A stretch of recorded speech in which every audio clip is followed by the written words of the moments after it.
बच्चों अब हम पढ़ते हैं संतुलन। पर संतुलन हमने अभी क्या पढ़ा, सिंपल सा संतुलन था कि हमारे पास ऐसा हुआ तो हमने क्या किया, इसकी टोपी उसको पहना दी। टोपी पहनानी हर बच्चे को आती है, मेरे हिसाब से क्लियर है। तो हमें सबसे पहले ऑक्सीकरण संख्या आनी चाहिए। अगर हमें ऑक्सीकरण संख्या नहीं आती तो हम वापस से जाएं, ऑक्सीकरण संख्या के कुछ क्वेश्चंस हमें आइडिया होना चाहिए। हाँ, कुछ बच्चे कहते हैं कि सर कोऑर्डिनेशन कंपाउंड वाले थोड़े दिक्कत हैं, तो कोई दिक्कत की बात नहीं है। जब तुम कोऑर्डिनेशन कंपाउंड चैप्टर पढ़ लोगे इनऑर्गेनिक केमिस्ट्री में तो तुम्हें कोई दिक्कत नहीं आएगी। तो सबसे पहले ऑक्सीकरण संख्या आपने पढ़ ली, उसके नियम याद कर लेना, सिंपल है, ज्यादा कोई दिक्कत की बात नहीं है। कुछ याद भी करने पड़ते हैं और कुछ हमें हो भी जाते हैं। तो ऑक्सीकरण संख्या क्या है हमारे पास, आवेश। आवेश को ही हम क्या बोलते हैं, ऑक्सीकरण संख्या। इसके बाद हमारे पास जो नेक्स्ट टॉपिक हमने पढ़ा था एन गुणांक। एन गुणांक हमने 3 अलग अलग चीजों का देखा था। पहला एन गुणांक हमने किसका देखा था, पहला एन गुणांक हमने देखा था अम्ल या क्षार का। अम्ल या क्षार का एन गुणांक क्या होता है, कितने अम्ल क्या कर रहा है, कितने H+ या कितने OH- का आदान प्रदान हो रहा है अम्ल या क्षार में, यही हमने देखा था एन गुणांक। इसके बाद हमने एन गुणांक किसका देखा, इसके बाद हमने लवण का एन गुणांक देखा। लवण वो है जो अपनी ऑक्सीकरण संख्या बदलेगा नहीं। अम्ल और क्षार अभिक्रिया में भी अपनी ऑक्सीकरण संख्या नहीं बदलेंगे। तो चाहे अम्ल या क्षार आ जाए, चाहे लवण आ जाए, ऑक्सीकरण संख्या का परिवर्तन नहीं होगा। ठीक है मेरी बात बच्चों, ध्यान रखना ये बात, ठीक है। हाँ, अगर कोई या तो ऑक्सीकरण की अभिक्रिया हो या अपचयन की अभिक्रिया हो या रेडॉक्स अभिक्रिया हो, उसमें ऑक्सीकरण संख्या बदलेगी। अगर रेडॉक्स अभिक्रिया होगी तो ऑक्सीकरण संख्या बढ़ेगी भी और ऑक्सीकरण संख्या घटेगी भी। समझ में आ रहा है? तो हमें ये बात खास तौर पे ध्यान रखनी है कि हमारे पास अगर अम्लीय या क्षारीय अभिक्रिया है उसको हम रेडॉक्स अभिक्रिया मान के संतुलित ना कर दें। जो मैं मेथड बता रहा हूं वो किसके लिए लागू होता है, केवल रेडॉक्स रिएक्शन या आगे जाके अभी मैं बताने वाला हूं केवल ऑक्सीकरण हो या केवल अपचयन की अभिक्रिया, तो भी हम इसे कर लेंगे। ठीक है, तो हमें ये बात बहुत अच्छे से कंठस्थ करनी है कि अगर हमारे पास अम्ल क्षार अभिक्रिया आ जाए या प्रेसिपिटेशन की अभिक्रिया आ जाए यानी लवण की अभिक्रिया आ जाए, तो हमें कभी भी ये मेथड नहीं लगाना है। उसमें तो हम डायरेक्ट कर लेते हैं, उसमें कोई दिक्कत की बात है नहीं। ठीक है, अब हमारे पास हमने पढ़ा था रेडॉक्स रिएक्शन। तो रेडॉक्स रिएक्शन का एन गुणांक कैसे निकालते हैं, रेडॉक्स रिएक्शन का एन गुणांक निकालते हैं भाई प्रति अणु, ये इंपॉर्टेंट है, प्रति अणु कितने इलेक्ट्रॉन का आदान प्रदान हुआ। प्रति अणु कितने इलेक्ट्रॉन का आदान प्रदान हुआ ये हमारे पास कौन बताता है, रेडॉक्स अभिक्रिया। तो रेडॉक्स अभिक्रिया में हमें ये समझ में आ जाएगा कि प्रति अणु कितने इलेक्ट्रॉन का आदान प्रदान हुआ। समझ में आ रहा है? अगर प्रति अणु 5 इलेक्ट्रॉन का आदान प्रदान हुआ एन गुणांक 5। समझ में आया? अगर प्रति अणु 2 इलेक्ट्रॉन का आदान प्रदान हुआ तो एन गुणांक 2। क्लियर है? हाँ, अब हमारे पास नया केस, इसके बाद हमने क्या पढ़ा, इसके बाद तो हमने संतुलन पढ़ लिया। संतुलन में इसकी टोपी इसके सर, इसकी टोपी इसके सर, वो कर लेते हैं। ठीक है, तो चैप्टर में हमें क्लियर होना चाहिए। सबसे पहले हमने ऑक्सीकरण संख्या पढ़ा। ऑक्सीकरण संख्या हमें बिल्कुल रूल नियम से क्लियर होनी चाहिए। ऑक्सीकरण संख्या के बाद हमने क्या पढ़ा, एन गुणांक, एन फैक्टर जिसे हम कहते हैं। एन फैक्टर लवण का, सॉल्ट का और अम्ल और क्षार का कैसे निकालते हैं, इस पे इसका एन फैक्टर कैसे निकालते हैं, कुल आवेश, धनायन पे कुल आवेश या ऋणायन पे कुल आवेश, इसका एन फैक्टर कितने निकालते हैं, कितने H+ OH- या इलेक्ट्रॉन युग्म का आदान प्रदान हुआ। अगर 5 H+ का आदान प्रदान हुआ तो एन गुणांक 5 प्रति अणु। प्रति अणु शब्द इंपॉर्टेंट है, एन गुणांक। और ऑक्सीकरण आ जाए या अपचयन आ जाए तो एन गुणांक हमारे पास क्या होगा, एन गुणांक होगा प्रति अणु ऑक्सीकरण संख्या का बदलाव पर मॉलिक्यूल, प्रति अणु। ये बात ध्यान रखना, प्रति अणु इंपॉर्टेंट शब्द है, ये प्रति अणु इंपॉर्टेंट शब्द है। तो हमने क्या किया था, अब बैलेंसिंग पढ़ा। बैलेंसिंग के पहले मैंने कुछ इंपॉर्टेंट रिएक्शंस भी बताई थी, 5-6 रिएक्शन बताई थी, वो याद रखनी है कि K2CR2O7 अम्लीय माध्यम में कहा जाता है और क्या होता है। तो ये कलर वलर सब मैंने बता दिया था। तो हमारे पास संतुलन में हमने क्या किया, अगर इसके संतुलन को हम नहीं पढ़ रहे हैं, इसके संतुलन को भी हम नहीं पढ़ रहे हैं, हम इसके संतुलन को पढ़ रहे हैं, इसमें भी हम कौन सा संतुलन पढ़ रहे हैं? रेडॉक्स अभिक्रिया का। रेडॉक्स के बाद हम इस पे आएंगे। तो संतुलन में हमने क्या किया? टोपी पहना दी, इसकी टोपी इसके सर, इसकी टोपी इसके सर। तो मैंने ये आपको क्लियर कर दिया कि हमें चैप्टर में कैसे आगे बढ़ना है। मैं बिल्कुल स्लो चल रहा हूं, कोई जल्दी नहीं है। अगर आपको ऐसा लगे नहीं समझ में आ रहा, आप मुझसे पूछ सकते हैं। समझ में आ रहा है प्यारे बच्चों? तो ये बात ध्यान रखनी है। अगर आपको समझ में नहीं आ रहा है फिर भी गर्दन हिलाई, हाँ सर, गई भैंस पानी में। भैंस क्या, भैंस के साथ तू भी गया, ठीक है, तू भी गई या गया, व्हाटएवर। तो वो होता है ना, मरी भैंस की पूंछ के साथ बांध के फेंक देंगे, वो वाली बात है, याद रखना। तो संतुलन का बात कर रहे हैं, तो संतुलन हम किसकी बात कर रहे हैं? रेडॉक्स अभिक्रिया की। पर रेडॉक्स अभिक्रिया हमारे पास विभिन्न स्पेशल केसेस भी होती हैं। स्पेशल केस में एक तो आता है डिस्प्रपोर्शनेशन रिएक्शन, क्या कहते हैं? विषमानुपातन अभिक्रिया, बताया था मैंने। अब मैं बार बार विषमानुपातन नहीं बोलूंगा, ठीक है, मुझे खुद को नाम याद नहीं रहता है, डिस्प्रपोर्शनेशन रिएक्शन बोल दूंगा, ठीक है। तो एक तो डिस्प्रपोर्शनेशन और एक नॉर्मल। तो नॉर्मल और डिस्प्रपोर्शनेशन में स्पेशल केस पहला हमारे पास पहला केस है, स्पेशली नाम दे देते हैं इसे, स्पेशल केस। हिंदी में क्या कहते हैं स्पेशल केस को? क्या कहते हैं? कुछ मुख्य केसेस, ठीक है, चलो स्पेशल केस पहला। अब पहला स्पेशल केस हमारे पास क्या है? मान लो KMnO4 भाई साहब है, इसमें लिखना है, अभी ये मत लिखना, पहले एक लाइन लिखाऊंगा, पहले मैं लिख देता हूं, उसके बाद समझाऊंगा, अभी लिखना नहीं है। अगर मान लो HCl के साथ अभिक्रिया करी, क्या बना? KCl प्लस Mn+2 में जाता है, मैंने बताया था अम्लीय माध्यम में ऑक्सीजन जल बना लेता है, प्लस यहां पे क्या बन जाएगा? Chlorine gas. तो हमें ये ध्यान रखना, ये हमारे पास कहानी है। अब हम ऑक्सीकरण संख्या लिखते हैं। ऑक्सीकरण संख्या हमारे पास क्या है? Potassium +1, Mn+7, oxygen -2, hydrogen +1, chlorine -1, potassium, chlorine +2, -1, +1, -2 और 0 आया समझ? ये मैंने ऑक्सीकरण संख्या लिख दी। अब क्या करूं? कुछ मत करो, बैठे रहो, तुम्हें कुछ नहीं करना है। अब हमें ध्यान रखना है, यदि हमारे पास एक तत्व पे कोई ऑक्सीकरण संख्या है, वो उत्पाद में दो अलग अलग ऑक्सीकरण संख्या, यानी एक तो -1 सेम भी हो, इससे कोई मतलब नहीं, दो अलग अलग ऑक्सीकरण संख्या दिख रही क्या उत्पाद में क्या सब बच्चों को दो ऑक्सीकरण संख्या दिख रही? देखो ध्यान से, तुम्हारे कजरारे नैन ऐसे होते, कजरारे नैन, ये ले कजरारे नैन। वो कौन सा गाना था? कजरारे ऐश्वर्या राय बच्चन बोलना पड़ेगा, ठीक है, ये कजरारे नैन, ठीक है। तो अगर तुमने यहाँ पे भी लगा सकता था, ऐसा कोई दिक्कत नहीं है तुझे। अगर ज्यादा कजरारे नैन यहाँ पसंद है तो यहाँ, तो मेरे पास दो क्लोरीन भाई साहब हैं अलग अलग ऑक्सीकरण अवस्था में। यदि एक तत्व दो भिन्न ऑक्सीकरण अवस्था में उत्पाद में दिख जाए, समझ जाओ गई भैंस पानी में, सीधे हाथ से टोपी पहनानी है, लिख लो। यदि कोई तत्व उत्पाद में दो विभिन्न ऑक्सीकरण अवस्था में मिल जाए, दो विभिन्न ऑक्सीकरण अवस्था में मिल जाए, तो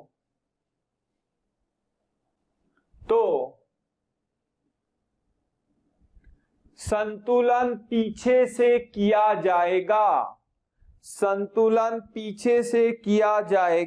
अबे ऐसे पीछे से नहीं रे, कहते अच्छा सर ऐसे करना है, अबे लफड़ खाएगा। संतुलन सीधे हाथ से किया जाएगा या पीछे से किया जाएगा? संतुलन पीछे से किया जाएगा, जैसे कि ठीक है, वो बताना हूं।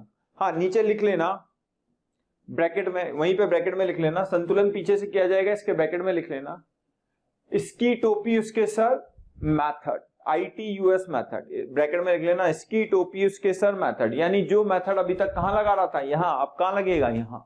अच्छी बात है, देखो बाकी सेम है, कोई दिक्कत नहीं है। तो हमें कोई कष्ट की बात नहीं है। किसी को लगता है तो आप खुद करो, यहाँ पे टोपी पहनाओ, मतलब यहाँ पे जिन जिन की ऑक्सीकरण अवस्थाएं बदल रही हो यहाँ टोपी पहनाओ, और वहां पे फिर बाद में हम संतुलन हो ही जाएगा।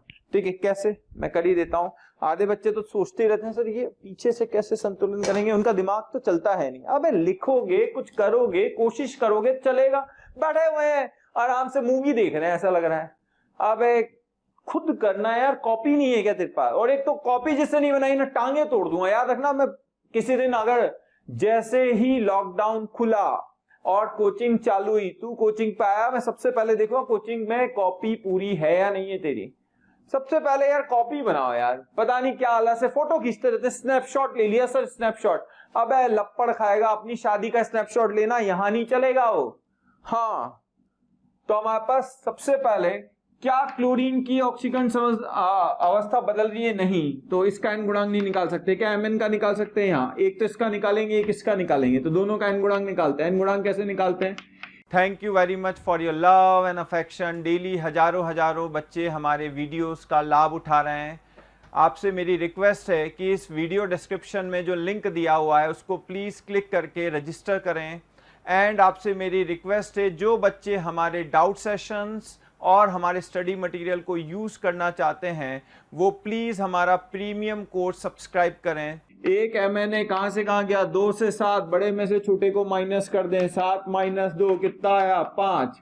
क्लोरीन की यहाँ पे नहीं बदली है, यहाँ -1, यहाँ -1। इस क्लोरीन भाई साहब की बदली है, तो इसका एन गुणांक क्या होगा? 2 क्लोरीन भाई साहब है, कहां से कहां गए? 0 से -1। बड़े में से छोटे को घटा दो, यानी टोपी हम जो पहना रहे थे, यानी पहले हम इनका एन गुणांक निकालते थे, अब किनका निकाल रहे हैं? उत्पाद का। हाँ या ना? चमका या नहीं चमका? नहीं चमका तो गई भैंस पानी में। ये देखो, वाह यार कितनी सुंदर मैंने लाइन बनाई है। लड़कियों की बात एक तो ये है कि उनकी कॉपी बनी रहती है, बाकी बॉयज तो ठहरे नालायक। कुछ लड़कियां भी है, ऐसा नहीं है। तो एमएन की हम बात करें तो एमएन के आगे आ जाएगा 2, यहां आ जाएगा 5।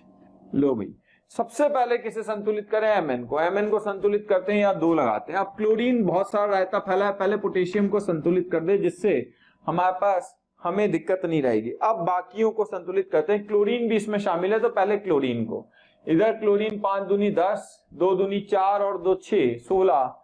इधर नहीं है तो 16 क्लोरीन यहां लगा देंगे। क्लोरीन भाई साहब संतुलित हो गए, यानी जो प्रक्रम हम उधर से इधर करते थे अब इधर से उधर कर दिया। कोई खास बात थोड़ी है, टोपी पहनानी इधर, ठीक है, पीछे से टोपी पहना दी, तो हमारे पास ऑक्सीजन कितनी है? 4 दूनी 8, 8 लगा दी। ये ले, हो गया, कहानी खत्म। ये रहा तुम्हारा उत्तर। अगला क्वेश्चन खुद करोगे और नहीं करोगे तो चुल्लू भर पानी में डूब मरोगे, याद रखना। एग्जाम्पल 2, अगला एग्जाम्पल है K2Cr2O7। सेम ले लेता हूं, मुझे लगता है तुम कर पाओगे, मुझे तुम पे पूरा भरोसा है, तुम्हें खुद पे नहीं है तो क्या करें? प्लस क्लोरीन प्लस क्या बच गया? पोटेशियम, KCl, सब आ गए।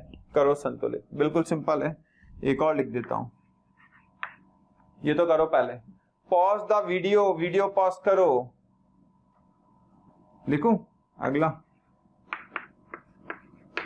वीडियो पॉज करके तुमने ऊपर वाला कर ही लिया होगा, मुझे तुम पे भरोसा है।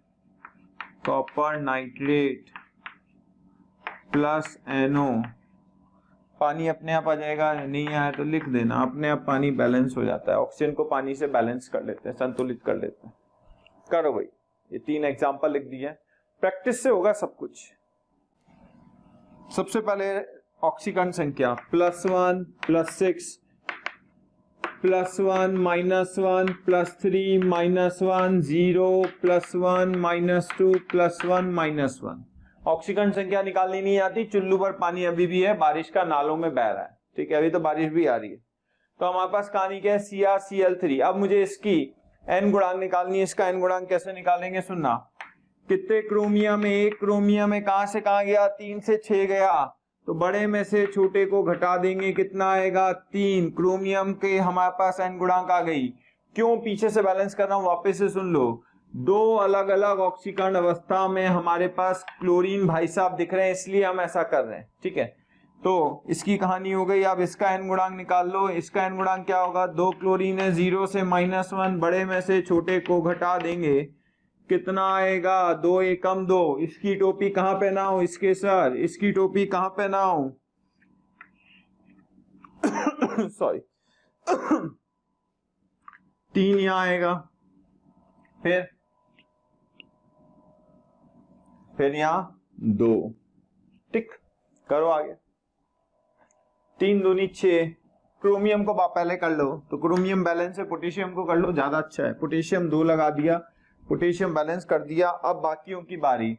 अब क्लोरीन 3 दूनी 6, 3 दूनी 6 और 2, 12 और 2 14, तो 14 यहाँ पे लग जाएगा, हाइड्रोजन के आगे 7 लग जाएगा। हो गई संतुलित अभिक्रिया। बहुत आसान है, अगला करो वापस से करो, खुद करो। खुद करने से ही सीखोगे, वरना कभी नहीं आएगा। मैं लिख के दे दूं, स्टाम्प पेपर पे लिख के दे देता हूं, अगर खुद नहीं किया, टीप टाप के किया, तो समझ जाना गई भैंस पानी में, शादी भी नहीं होगी, पहले बता रहा हूं। जहां तुमने टीपा वहां तुम्हारी कहानी खत्म। ब्याह नहीं होता है ना, बहुत बुरा लगता है, पहले बता रहा हूं। कॉपर पे +2। अब इसको कैसे करते हैं, ये 2 1 इधर और ये 2 इधर, याद है ना, जैसे यहां लिख देते हैं। कॉपर नाइट्रेट है, आपको पता होना चाहिए नाइट्रेट पे कितना आवेश है, तो 2 और 1, तो कॉपर पे +2 आ गया। अब नाइट्रेट की ऑक्सीकरण अवस्था अलग से निकाल लो। 3 2 6 -1 +5, ऑक्सीजन -2। नाइट्रेट आयन चाहे यहां हो चाहे यहां हो, नाइट्रोजन पे +5 ही रहता है, पता होना चाहिए। Hydrogen +1, oxygen -2। करो भाई संतुलित। क्या एक तत्व 2 अलग अलग जगह, आगे से पीछे से, इसका एन गुणांक निकाल लो। एक कॉपर है, कहां से कहां गया, 2 से 0, 2 -0 2। यहाँ पे नाइट्रोजन का निकाल लो। एक नाइट्रोजन भाई साहब 2 से 5, बड़े में से छोटे को गया, 5 -2 3। पहनाओ टोपी। टोपी पहनानी तो सब बच्चों को आती है, मुझे ऐसा लगता है, और तब भी नहीं आती तो फिर कुछ कर नहीं सकते। तो किस किस पे टोपी पहनाते हैं, जिसने ऑक्सीकरण या अपचयन किया है उस पे टोपी पहनाते हैं। तो ये 3 यहां आ जाएगा, यहां 2 आ जाएगा, हाँ या ना। क्यों आएगा, क्योंकि यह इसकी टोपी इसको, इसकी टोपी इसको, तो 3 कॉपर बैलेंस। अब नाइट्रोजन की बारी, 2 3 दूनी 6 और 2 8 नाइट्रोजन, पानी के आगे 4 लगा दे, जरा ऑक्सीजन से चेक करो, 4 ऑक्सीजन।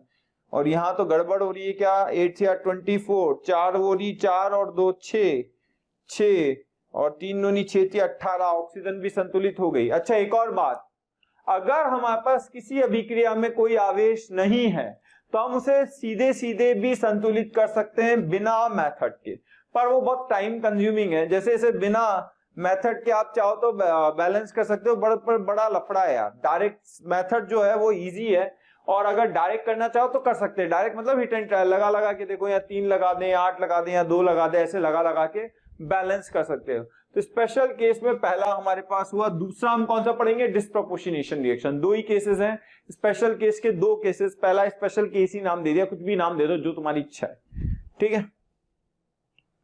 ठीक है, अब दूसरा केस डिस्प्रोपोर्शनेशन रिएक्शन का। डिस्प्रोपोर्शनेशन रिएक्शन सेकंड, हिंदी में नाम बता चुका हूं।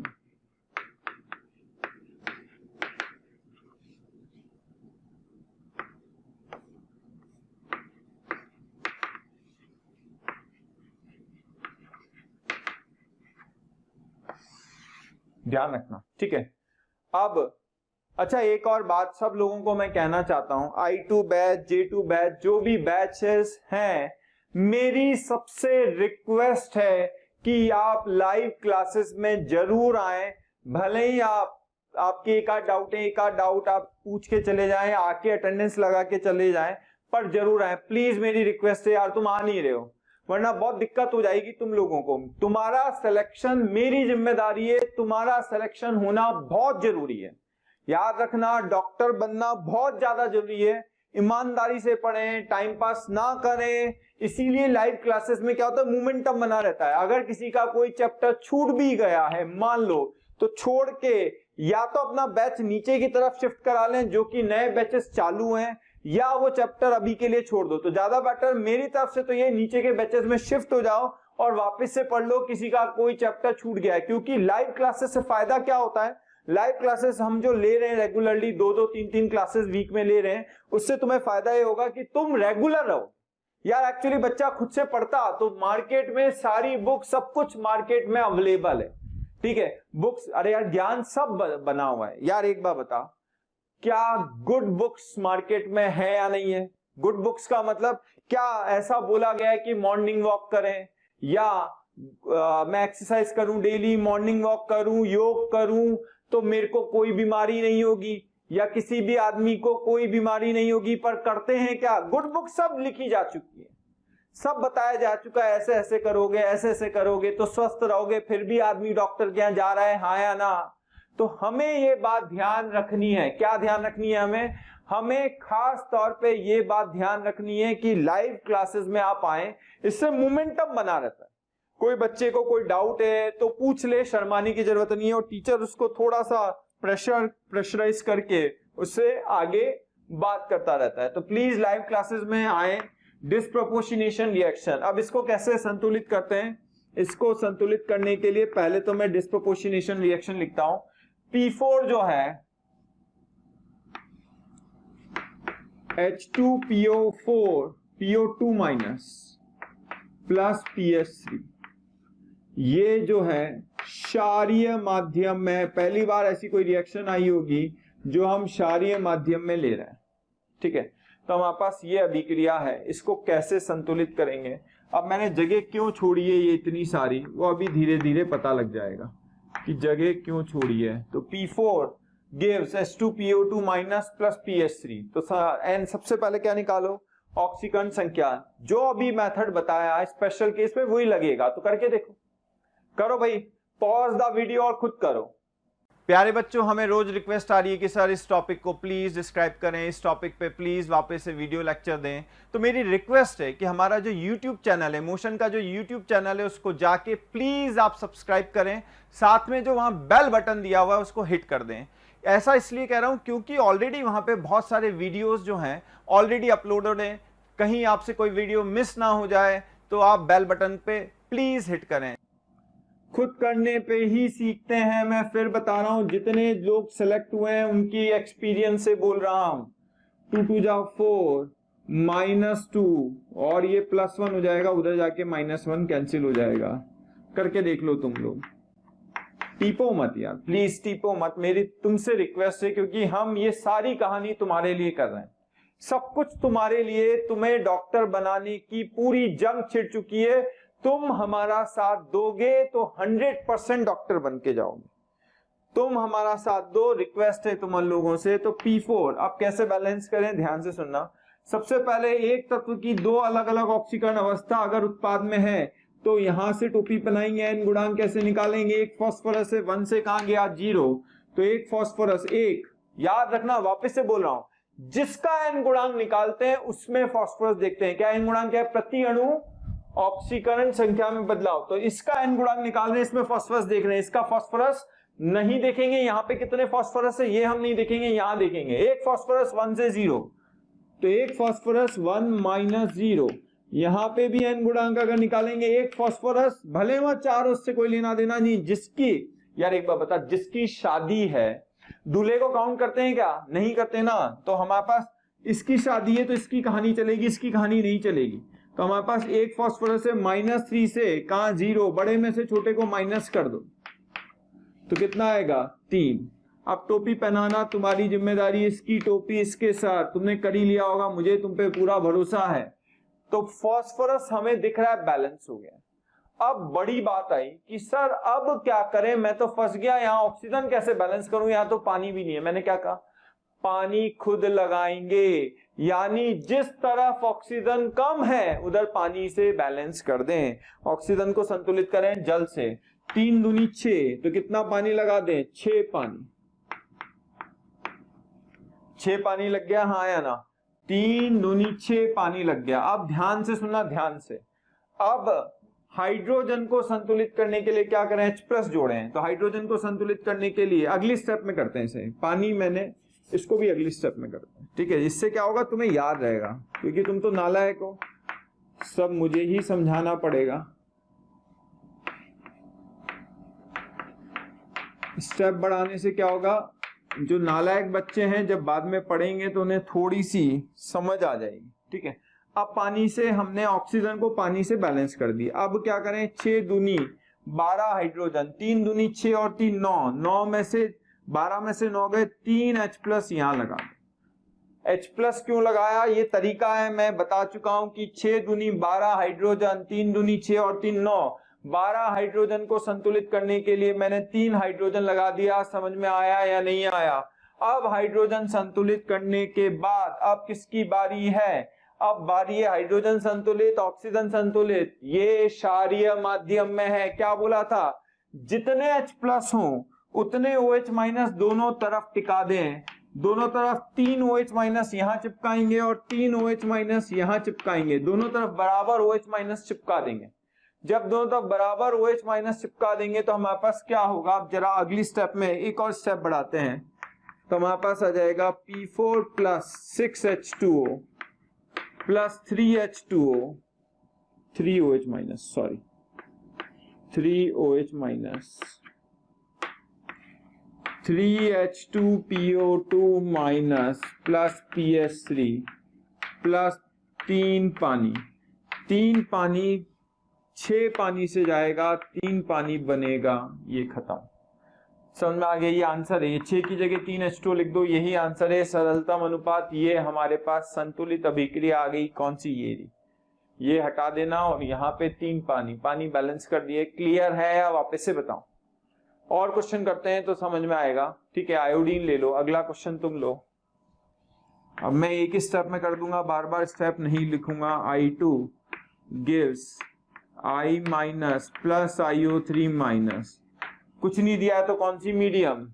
अच्छा, नीचे नोट डाल के लिख लेना, क्षारीय माध्यम में आयोडीन, क्षारीय माध्यम में आयोडीन डिस्प्रपोर्शनेट करता है, क्षारीय माध्यम में आयोडीन डिस्प्रपोर्शनेट करता है, क्षारीय माध्यम में आयोडीन डिस्प्रपोर्शनेट करता है, ये लिख लेना नीचे, ठीक है। अब आयोडीन क्या हुआ, I2 gives I- + IO3-, ठीक है। चलो क्षारीय माध्यम में कर लो, क्या फर्क पड़ रहा है, बेसिक मीडियम में करो भाई, संतुलित करो। खुद करोगे तो ही सीखोगे, मैं करूंगा तो मुझे फायदा है, तुम करोगे तो तुम्हें फायदा है। आयोडीन कितना है, 0, यहाँ आयोडीन कितना है, -1, यहाँ आयोडीन कितना है, 3 दूनी 6, -1 + 5, यहाँ -2। ऑक्सीकरण संख्या लिखने के बाद अगर किसी तत्व की दो अलग अलग विभिन्न ऑक्सीकरण संख्याएं दो अलग अलग है तो हमें पीछे से संतुलित करना पड़ेगा n गुणांक। इसका n गुणांक निकाल लें। एक आयोडीन है, -1 से 0, बड़े में से छोटे को माइनस कर देंगे, 1 आ जाएगा। इसका n गुणांक भी निकालने में देरी ना करें। एक आयोडीन 5 से 0, इसी के नीचे लिखा करो ये n गुणांक। कुछ बच्चे क्या करते हैं, I- या n गुणांक यहाँ। अबे पगला है क्या, एक बार बता, दूल्हा यहाँ दुल्हन वहां, शादी होगी क्या, फेरे लेगा, कैसे लेगा यार, ठीक है। तो I- जो है यहाँ पे हमारे पास n गुणांक इसके नीचे, n गुणांक इसका भी क्या होगा, एक आयोडीन है 5 से कहां गया 0, 5 - 0 कितना आया 5, आया ना। अब टोपी पहना दे, पहन ले या पहना दे, बता दे भाई।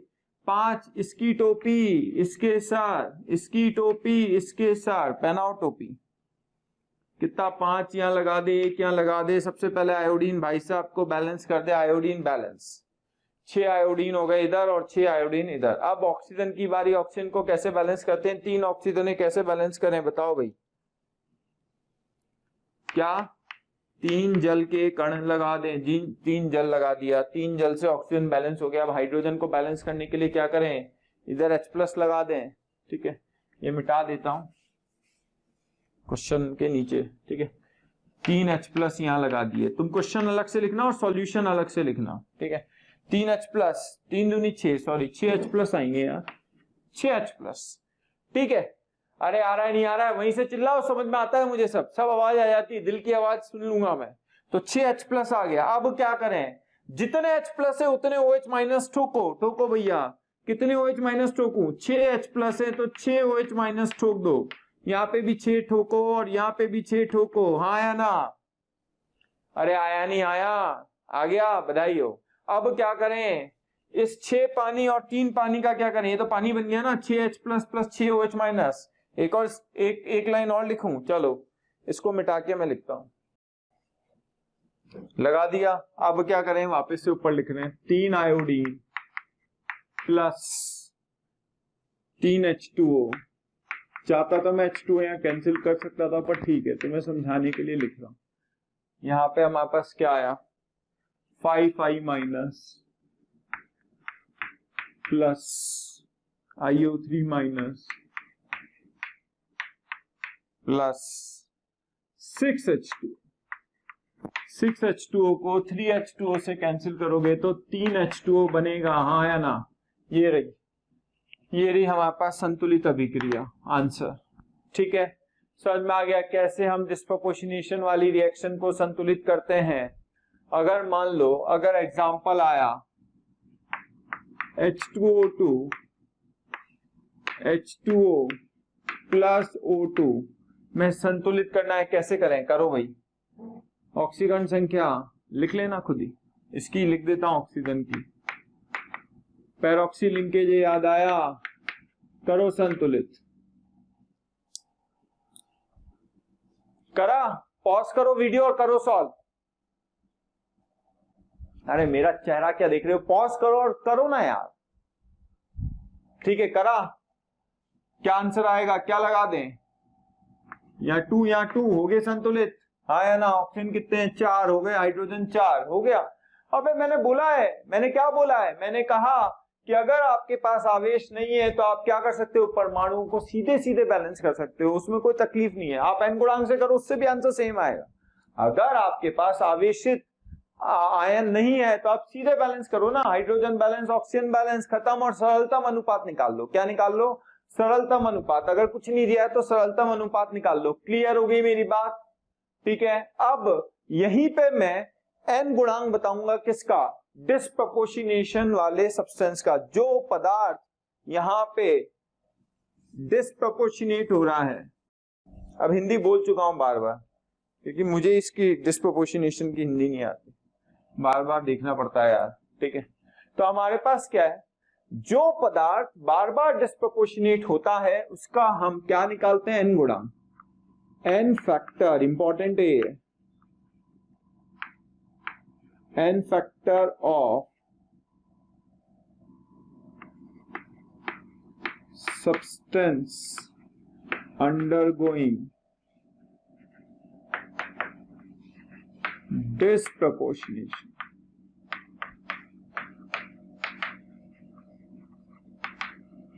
प्यारे बच्चों, अगर आपको हमारे वीडियोस पसंद आ रहे हैं तो प्लीज़ उन्हें लाइक और शेयर करें, ताकि ज़रूरतमंद दूसरे जो स्टूडेंट्स हैं जो हमारे वीडियोस नहीं देख पा रहे हैं उनको भी वो वीडियोस देखने का मौका मिले। So I request you to like and share our videos. Also हम बहुत मोटिवेटेड फील कर रहे हैं, whole motion team is feeling very motivated. आप सभी लोगों का प्यार और अफेक्शन जो है उसकी वजह से we are feeling very pleased. कोई पदार्थ अगर आपका डिस्प्रपोर्शनेट हो रहा है तो उसका n गुणांक कैसे निकाल देंगे, तो उसका फॉर्मूला है n factor is equals to x1 into x2 upon x1 plus x2। कैसे करेंगे जरा देखते हैं, और ये x1 x2 क्या है ये भी समझ में आए। ठीक है, आयोडीन वाला ले लो चाहो तो। Iodine gas I minus plus IO3 minus, इसका n गुणांक निकालना है। किसका, I2 का n गुणांक निकालना है। इसका n गुणांक तो हमने निकाल दिया था, इसका n गुणांक आया था 1, इसका n गुणांक कितना आया था 5। ठीक है, 5 माइनस 0 यही आया था शायद, जो भी आया था यहाँ पे 5, हाँ 5 आया था। तो इसका n गुणांक, इसका n गुणांक आ जाता है। अब इसका n गुणांक निकालना है, किसका निकालना है, इसका n गुणांक कैसे निकालते हैं, तो हम लोग ये फॉर्मूला काम में लेते हैं। इस फॉर्मूले को कैसे लगाएंगे अब वो सीखना है। तो ये फॉर्मूला आपको रटा होना चाहिए। सबसे पहले यहां से ऐसे एरो बना दो, इधर से इधर की तरफ। जिसका निकाल रहे हैं ना, दूल्हा कौन है, ये जिसकी शादी हो रही है उससे मतलब है। तो x1 बराबर, यानी इसकी ऑक्सीकरण संख्या का बदलाव, ये तो 0 है, ये -1 है और ये +5 है, तो हम लोग क्या करेंगे +5, ठीक है। तो हम लोग क्या करेंगे 0 से -1, x1 यानी इसमें बदलाव, तो बदलाव कितना हुआ 2 आयोडीन है, दूल्हा कौन है, जितने दूल्हे हैं उतने लिख दो। तो अणु में 2 आयोडीन है, ठीक है, अणु में 2 आयोडीन है, कहां से कहां गए 0 से -1, 0 -1 कितना आया x1 बराबर 2 आ गया, हाँ या ना, x1 बराबर 2 आ गया। आप सुनना, ये देख लो x2 निकालो, x2 बराबर क्या होगा, 2 आयोडीन के लिए कहां से कहां बदलाव, जो दूल्हा है उससे यहां से यहां की तरफ एरो जाएगी, तो 2 आयोडीन है, 0 से 5 जा रहा है, बड़े में से छोटे को घटा दो, 5 - 0 कितना आया 10 आया, समझ। अब इसका n गुणांक निकाल देते हैं, n गुणांक हमारे पास क्या आएगा, यही निकाल देता हूं नीचे, ठीक है। तो n गुणांक आएगा, x1 और x2 का मान ये डाल देंगे, 2 गुणा 10 बटा 2 + 10 20/12, यही आ रहा है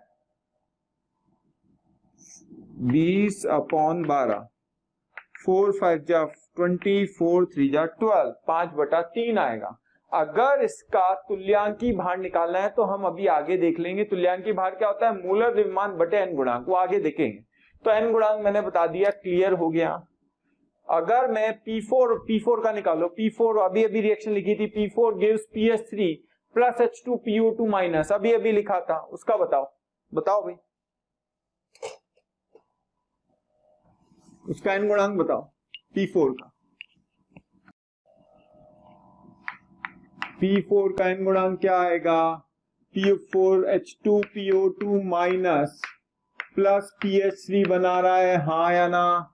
तो हमारे पास इसका n गुणांक निकालने के लिए x1 निकालो, यहां से x1 ये 0 है, +1 -3, तो n गुणांक सबसे पहले x1 निकालो, x1 बराबर आएगा 4 फास्फोरस है, 0 से 1 गया, 1 - 0 4 आ गया है, तो ठीक है। यहाँ पे क्या होगा, x2 बराबर कितने फास्फोरस से 4, 0 से -3, 0 -3, 4 3 12, तो n गुणांक हमारे पास क्या आएगा, n गुणांक का फॉर्मूला x1 × x2, x1 कितना है 4 × 12 अपॉन 4 + 12, तो कितना आएगा n फैक्टर बराबर 4 × 12 अपॉन 16, 4 4 जा 16, 4 3 12, n फैक्टर आएगा 3, तो P4 का n फैक्टर 3 किसका आया, ऑफ P4 का n फैक्टर आया आपके पास, जो विषमानुपाती अभिक्रिया कर रहा है, ठीक है।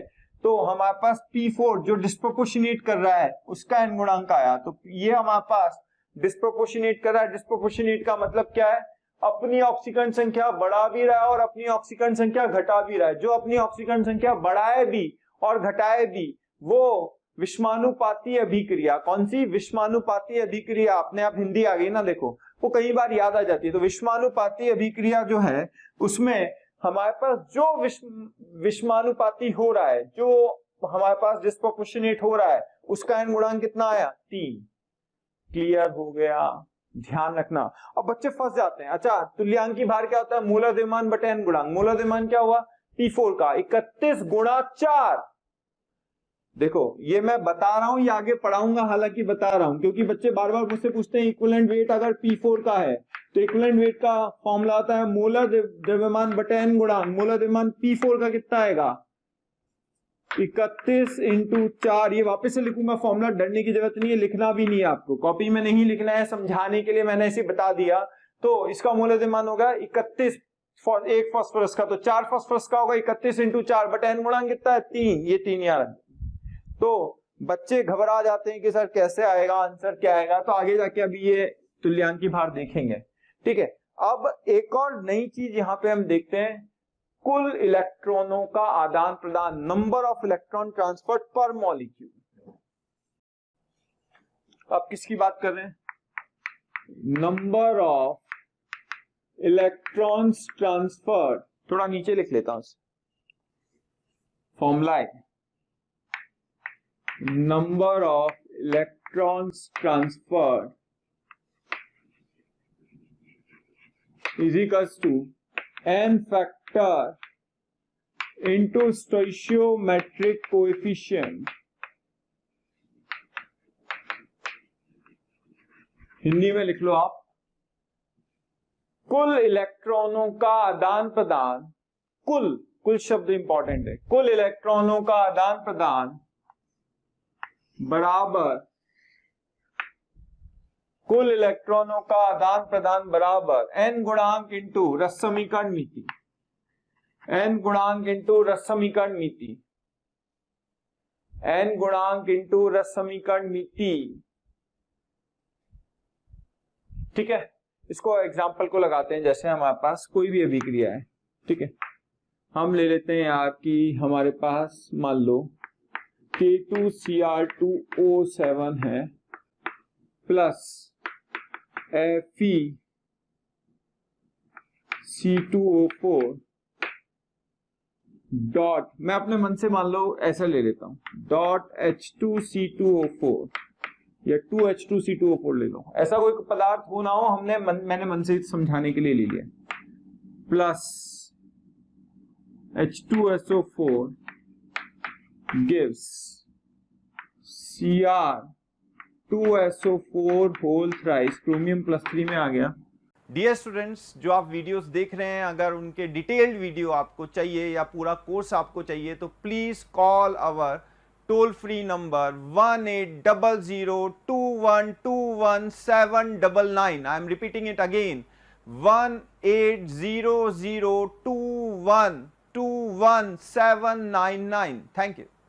और CO2 बन गया Fe2, नीचे लिख लेते हैं, plus Fe2SO4 whole thrice plus जल,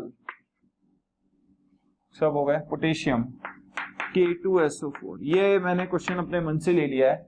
अब मैंने क्वेश्चन लिया, अब आपको सॉल्व करना है कि इसमें हमारे पास नंबर ऑफ इलेक्ट्रॉन ट्रांसफर कितने होंगे। सबसे पहले संतुलित करो, तो हमारे पास इसका n गुणांक निकालना बड़ी टेढ़ी खीर है, देखते हैं जरा, बच्चे कर नहीं पाते हैं, इसलिए मैंने ऐसी क्वेश्चन बना दिया है।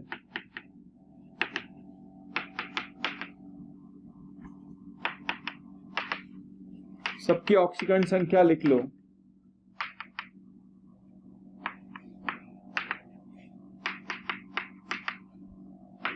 +3 +6 -2 +1। थोड़ा कठिन दिख रहा है पर कोई बात नहीं, करना भी चाहिए, एक दो कठिन करने चाहिए, प्रैक्टिस हो जाती है। ठीक है, अब क्या करो, इसका n गुणांक निकालो।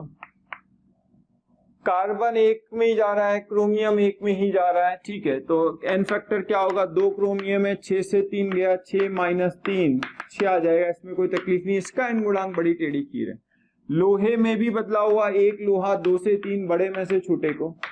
कार्बन में ही बदला हुआ, कितने कार्बन है ये इंपॉर्टेंट है, 2 दूनी 4 और 2 6 कार्बन है।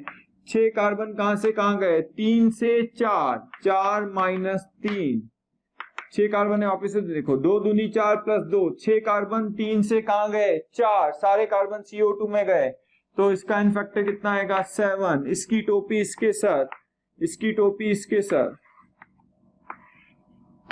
6। ठीक है, अब संतुलित करना चालू करते हैं। अब पोटेशियम को और क्रोमियम को पहले कर दो। क्रोमियम 7 दूनी 14, 7 लगा दिए, क्रोमियम तो बैलेंस। अब लोहे को कर दो, 3 लगा दो, लोहा बैलेंस, 3 दूनी 6। अब कार्बन 6 दूनी 12, 6 दूनी 12, ये भी तो जोड़ो, 2 दूनी 4, 6 चौक, वापिस से सुनना कितने कार्बन है, सुनना ध्यान से सुनना, एक अणु में गिन लो, इंटू 6 कर देंगे। एक अणु में 2 दूनी 4 और 2 6, एक अणु में 6 कार्बन और 6 अणु है, कितना 36, बिल्कुल सही 36।